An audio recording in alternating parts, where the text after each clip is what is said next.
I'll do it all my way. Skateboarding, inline skating and BMX riding is a multi-billion-pound industry globally, but very little is being done in the UK to help nourish this growth in terms of providing local facilities. Skateparks are a great idea because the sports that they support have been growing in popularity at an exponential rate since the 1970s, and it's still growing. Much of the rest of the world, the US, South America, Canada, Australia, New Zealand and much of Europe have woken up to the positive impact that skateparks provide and have built some incredible world-class facilities. Wheelscape skateparks are here to help and assist the UK's community organisations, local councils and user groups to help them get a skatepark in their area. The few communities in the UK that have built a successful skatepark with the right community consultation, design and construction techniques are continuing to reap the benefits. This documentary explores why skateparks are a good idea, why community consultation is so important, and why freeform construction is the only way to build the next generation of skateparks in the UK. People aren't into the team sports anymore, you know, and it's not just skateboarding, it's other sports and hobbies. They don't want to coach, they don't want to be on a team, they want to, you know, a way of self-expression, something that they can go out on their own time and learn. And I think that's why skateboarding is popular. Skating's been a part of my life since I was little. I don't know what I'd do if it wasn't part of it. It's pretty important to have somewhere good to skate. Like, you can skate at any time of the day, not get hassled for it, so it's pretty good. You can't really skate around town anymore. It's just getting, you know, everywhere you try and skate, you're going to get kicked out basically, unless it's just an open flat space. So the only real option is skate parks, really. We just have to go to schools, or anywhere like that, they'd always kick us off. We'd always end up getting in trouble for it, or just finding any kind of flat spot, car park, stuff like that. We'd always end up in trouble. So having a skate park just makes it a lot easier for people like BMXing, skating, scooter and rollerblading. Keeps a lot of people like away from doing other things like getting into crime and stuff like that, because they've got somewhere to always be. So I think now that like you don't have to like break in skate people's swimming pools or like skate business places or whatever, it's good because it's not like seen as such a bad thing now. It hasn't got that criminal element to it. People come here, people hang out here. It means there's less. I guess it means there's less crime. It just means that everyone, like, people get friendships. Everyone gets along. There's more of a community sense about it. So I just reckon it's a good idea. I think skate parks, you know, they encourage kids to skate in a safer environment, not on the street so much. And it just, you know, it gives them something to do. And there's lots of kids here you see, you know, every other weekend or every week that are new skaters, and they're coming in with their friends to learn how to skate or learn how to BMX or rollerblade or whatever, or even just to hang out. Skateparks are not just a skate facility, they're a social space. You've got to look at them in the same way you might look at providing tennis courts or football pitches. They're a sports recreation space, and that's what's really key. It's not just about the facility, it's about bringing the young and the old together. Skate parks are really important. They're an integral part of our scene. Without them, kids aren't going to have anywhere to practice safely, to skate, BMX, rollerblade, anything. It's a good place to be. Really important. It gets kids off the streets, gets kids on the streets, but in a good way. But you know what I mean? You look around and kids of all colours, races, ages, getting on together. You know. No road rage, no arguments, no knife crime, no stabbings, no muggings, none of that London rubbish that have you believe goes on in inner cities and in areas like this. When you look at a skate park like this, and I just think bliss, perfect harmony. You know, bring it on. We need more of it. We think skate parks are really important. They provide a vital sort of facility or resource for young youth age groups. Often in areas which are very densely populated, where perhaps there isn't a high provision of facilities or open spaces. This provides them with a real hub or a space where they can go and exercise. They can go and work with others, join the youth groups and so on and so forth. So it's providing that wider mix that can create great communities.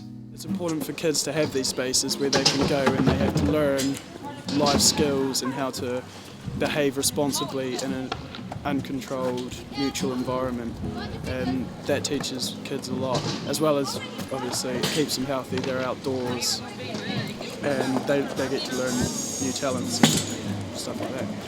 I think people should fund skate parks because they get used a lot. You look around today and you can see, you know, I mean, look at this compared to the football field, and it's not hard to see.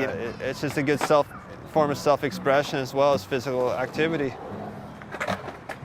So skate parks are really important because they're a central place for scenes, for skateboarding scenes to exist. So in the larger cities you'll have these naturally, in Lloyd's in Bristol, Milton Keynes bus station, South Bank in London, but out in the in the counties or in towns, these places don't exist.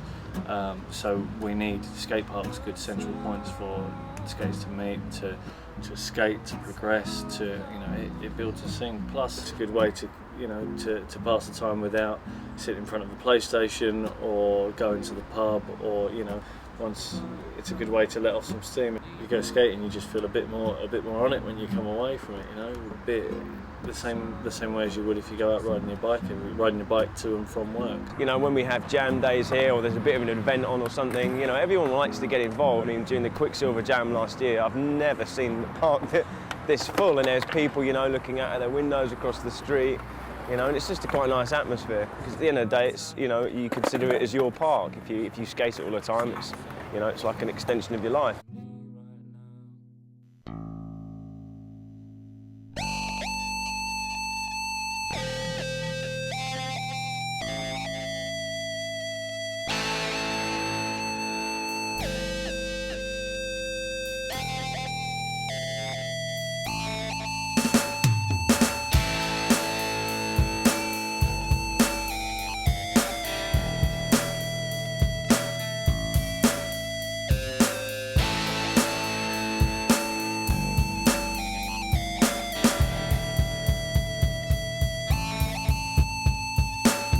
I think user-led parks are a needed thing. I think when they're made, they must be made by people who actually skate. User-led consultation is really, really important. It's one of the main things we've pushed for with the UK, so the involvement of the people, the end user. Whether it's finding people who are knowledgeable about parks, other parks in the country or around the world, and what should be provided, what to expect from a good park. They're the sort of people we try to help the councils find. Those projects that are still lasting now is because there's quality design involved in it. And that design process finally needs to be an engaged design process. So getting the young people, the old people, everybody involved in the design right from day one. Then at the end of the project, it's their project. If it's not what people want, and it's not what the skaters or the bikers or the BMX or the rollerbladers and the community, if it's not what they want, it's not going to get the most usage. So the name of the game is how many people can you get on it, and if it's lacking in any kind of way, or it's not, it's not safe, it's not in the right area, all those kind of mitigating factors are really important. So many times they build skate parks in the UK where they've consulted nobody. It's important that the actual user group, skateboarders, whoever, have actual consultation in the actual design, building, and seeing it through to the end to make sure that the skate park's actually built correctly. That's why it's important to have skateboarders involved with the planning process in every single aspect along the way. User consultation is one of our top priorities. There's no point in building a skate park that's not going to be used to its full potential. And quite often we'll ask users, what are the things that inspire you? What would you like to skate? Because when we're making a skate park for the community, they're going to have aspirations and desires. There'll be things that they'll have seen that they'll want to try, that they'll want to skate. Sometimes it's things they might have tried to make themselves in timber or wood, or even trying to build things themselves in concrete. We can go further. We can, as we're doing it professionally, we can be more ambitious, and we can take those dreams and we can make them happen.